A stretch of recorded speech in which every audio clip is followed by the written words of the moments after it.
Hi guys, welcome to another day of local work. I wanted to talk about all of the benefits that I've seen for myself personally in coming and doing local work, from taking that break from over the road, even though I am definitely biased towards over the road and that is my preferred place to be. There have been a ton of benefits and a ton of things that I think you can relate to and opportunities that you might see in taking a break from over the road. Anyways, here's to a fun day.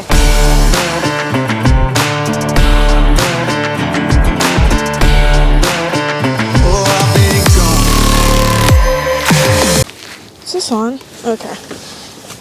I think one of the most interesting things about being local is it has allowed me to really conceptualize what it's like to benefit from this, benefit from being home, benefit from taking a break, OTR, and I want to really share that with you because I think it could be really awesome for a lot of people. And the first thing actually happens to be helping your relationships, and I mean both friends and family, because when we're over the road, a lot of times we are stuck in a place where we are forced to only have online contact or over the phone contact with people. That is not the same. Studies show that person to person, like one-on-one contact, is the type of connection that we need, the type of connection that actually serves us, benefits us. The other types do not supply the same satisfaction or the level of connection we need in order to be happy. A lot of it has to do with our mood, plus it can really stress relationships with our significant others.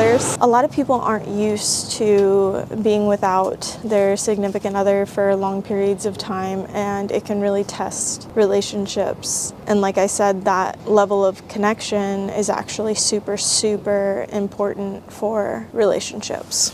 So make sure that you make that a priority even when you're on the road. There are things you can do, which I think I could probably talk about in another video. It's something that's really, really important, especially over the road, because you are so alone. There's many of us out there who don't have significant others or good relationships with family, so we really rely on friends or other drivers who are also friends to talk to for long periods of time. And that's one thing that I find incredibly funny about truck drivers, is we can literally sit on the phone for 2-3 hours talking about absolutely nothing. So Skittles, like I've talked about Skittles in depth for 30 minutes before. One of my funniest conversations that I can remember right now was I was really close to my friend. We share locations. We were texting back and forth measurements to each other. We would actually look up how long a gummy worm is, and we would say, I am 2,364 gummy worms away from you. And it just kept going on like that with like different types of measurements, and it was funny. So we find really, really silly ways to entertain ourselves, and that's pretty cool, but at the same time it's kind of sad. Alrighty, just another backing video with all the room in the world. Probably can't hit the wide side of the barn, especially with the little trailers. And then I know I've said this before, but when they don't have lines, it's so hard to tell. And there was somebody on the last video that's like, oh, just put it in the box, like put it within the lines of the box. You know, you can still do that crooked. Yeah, I'm crooked right now. Problems, but you know, a little bit here and there, and we'll get it in. That's one thing that I think is important for new people to know about backing, is it's like give a little, take a little. So by that, what I mean is, you know, bend it a little bit and then get out of it, like straighten back up, and then just keep doing that until you get it where you want to go, and always go slow, especially onto these things, so you don't give yourself whiplash when you hit it. Okay, where's my gloves? There. Sometimes I put these where I'm supposed to put them, other times no. Another thing about local that really was awesome, or has been awesome for me, is the help with like physical health. Even though I hiked while I was out on the road, I didn't get to do it nearly as much. I really enjoy doing that, especially when I'm home. I really love the area here, all the waterfalls, all the hot springs. Since I've been home, I've been able to do acro yoga, which I have not been able to do over the road. It's something you have to do with a partner. It's just really nice to get out and hang out with people who have similar interests. I've also been able to face my major gym anxiety that I've had forever, which I'm sure I'm not alone with that. I'm sure a lot of people have gym anxiety. Not only that, I was shaking when I went in there just out of fear. I had no idea what to do. Since I've been home, I actually hired a personal trainer, and it kind of also worked as physical therapy. Some things that I realized that I didn't know about myself before is I'm actually incredibly weak on my left side, and I have been compensating for it for a very long time. And even though I am right-handed dominant and my left side would be a little bit weaker anyways, it was significantly weaker, and I'm thinking it may have had to do with an accident I had when I was 11. I was temporarily paralyzed on my left side, so I had to relearn a bunch of things. I had to relearn how to walk. I don't know how to explain this, but like I was trying to like lift my arm, and it was like the hardest thing I've ever done. So yeah, that's a little bit about me. I really enjoy the gym now. I'm almost to the point where my left side is keeping up with my right side, and that's really cool. I might have tendonitis in my, I guess, the long head of my bicep. I will correct myself if I'm wrong, like in text somewhere in the video, which is not cool. I might need surgery for that. So, you know, I can only get so far with that. I think what's really cool is when I go back over the road, I have the skills and the knowledge that I need to go work out on my own. So I'm super excited about that. I know Planet Fitnesses have generally big enough parking lots for trucks and free showers, which is always important.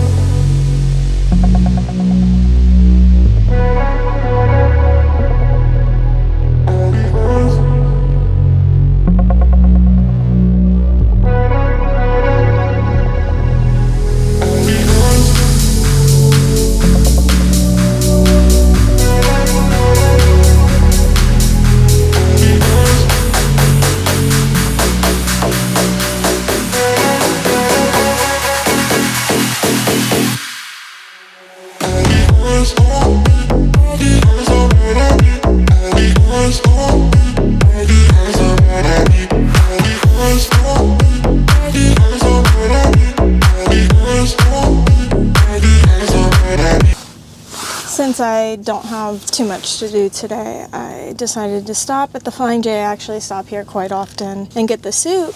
It's the vegetable one. Today it's like less soupy and more like, I don't know, pieces of the soup in it. Like it's got so many noodles. And so I was actually pretty excited about it. Since we're talking about food, I think one of the things I've really liked also about local that it's allowed me to do is to cook myself some different meals and some better meals, and to kind of experiment a little bit more. Just like I'm learning new skills with how to work out and just knowledge bases around those things, I'm also learning new things to cook on the truck. So that's really cool. So all of this is preparing me to go back over the road. Also, my mental health stuff, which I was working on over the road. Specifically, my therapist thought that having that interaction with my friends, getting into the gym and doing those kind of things and establishing a support system was actually really good for me, and he advised me that I should stay here for a little bit. I should go ahead and take in everything that I can and, you know, decide if going back over the road is right for me. And I feel very comfortable saying that I will go back over the road. It is my happy place. In some ways, being alone and having that space, which I consider peace, is very therapeutic for me. But all I have to say is when you are home, a lot of your mental health has to do with those relationships and that connection that you can form just talking to people, being around people, being able to do different things for yourself as far as like exercise and getting outside, which is really, really important. And we don't do enough in the truck. Even though we are looking outside all the time through the windshield, it's not the same as getting out, walking around, sitting in the sunlight. And I'm gonna finish my soup now, and then we'll get on to our last stops tonight.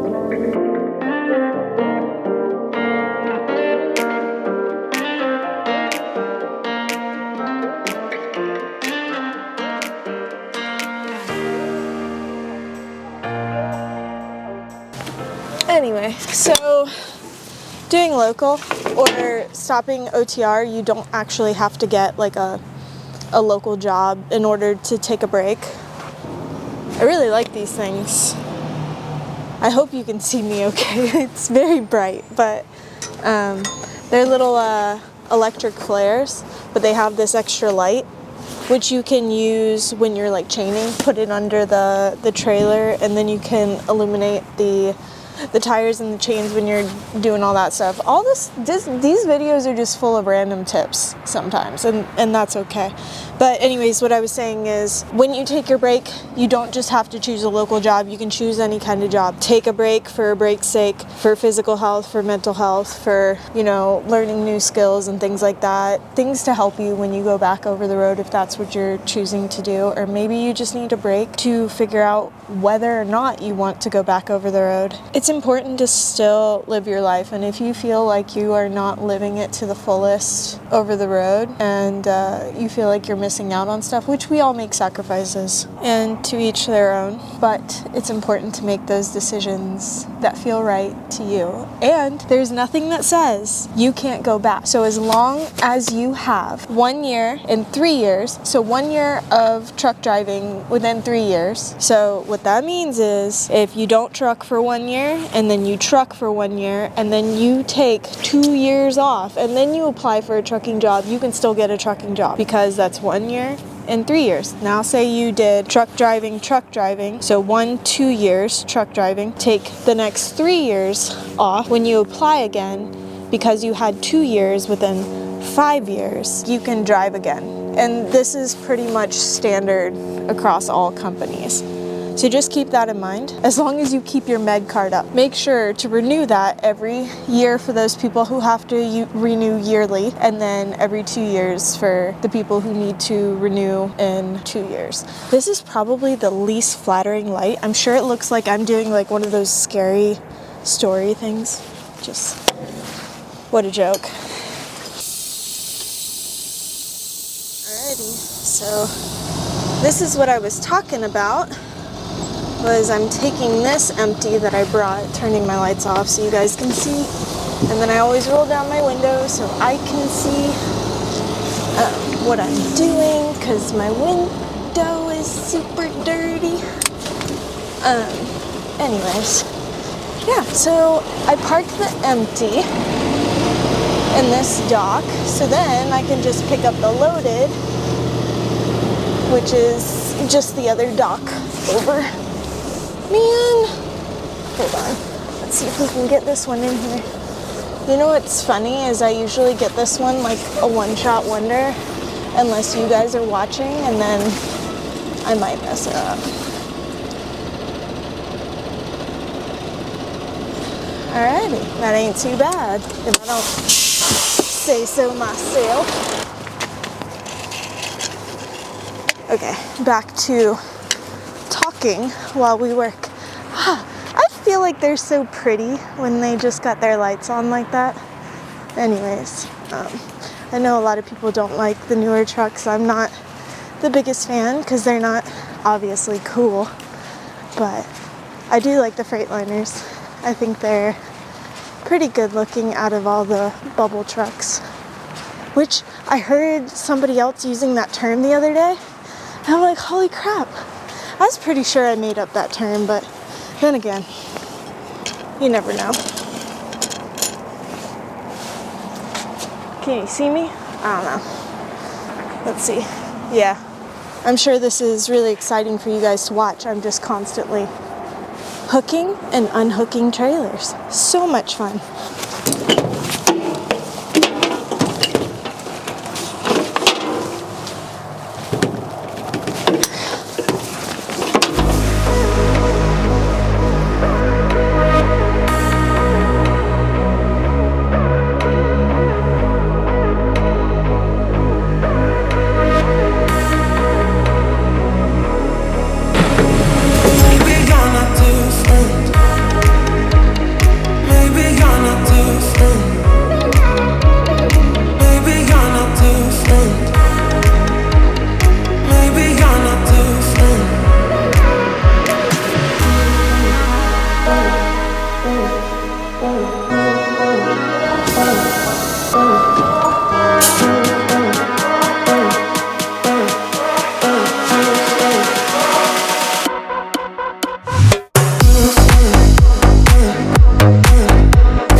Fun fact, I'm a little bit sick. I'm exhausted. I got home at 1 a.m. last night, and I swear filming is always a chore in a way. Well, no, not necessarily a chore, but it sucks sometimes because there's so much user error that comes with me filming. I tend to film a ton of things without any sound for one reason or another. I have either the wrong microphones with the wrong receiver, or no microphones, or the thing isn't plugged in. So the amount of problems that I face because I suck at this. Truly suck at this. But I'm doing my best. I'm getting better over time, at least I hope. And if you made it to the end, I'm going back over the road. I'll see you out there.